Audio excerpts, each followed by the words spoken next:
पोहोचणार आहे तुमच्यापर्यंत. काही तुमचे प्रश्न असतील आपण करतोच, कनेक्ट होतोच, जेणेकरून तो हसत खेळत छानपैकी हा आपण सेगमेंट पार करत राहू. दोन आपले रेसिपीज आहेत, पण तुम्हाला काही प्रश्न असतील मॅमला विचारायचे, थापड कसा करू नका, लांबच थोडक्यातच विचारायचं की माहिती तुमच्यापर्यंत पोहोचले आणि प्रश्न विचारायचे लांब त्याचे थोडंसं छानपैकी उत्तर करतील किंवा त्यांनी सांगतील अजून काय टाकायचं मध्ये किंवा काय टाकू शकता.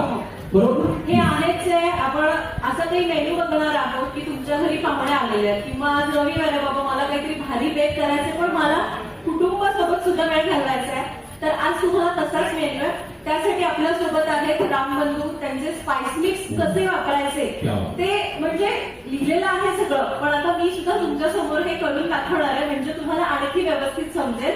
आणि त्याच्यासोबत माझी स्वतःची एक अशी छोटीशी रेसिपी आहे, त्या गोड हवं म्हणून एक छोटासा असा गोडाचा पदार्थ आहे मलाही करणार आहे. तर करता करता बोलूया. तुम्हाला प्रश्न विचारू शकता. पहिली आपण रेसिपी मोठी करतोय. सुरुवात करायची गोडाने.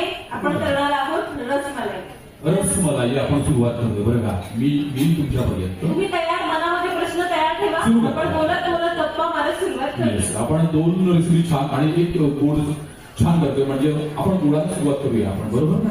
म्हणून ही रसमलाई पासून आपण सुरुवात करतोय. काही तुमचे प्रश्न असतील ते एका मिनिटाच्या आतमध्येच प्रश्न मांडा, बरोबर ना. लांब लचक मग इथे गेली होती मग तिथे मला असा नको, बरोबर ना. त्यामुळे विकास आणि सगळ्यात महत्वाचं म्हणजे चेहऱ्यावर हसू ठेवा.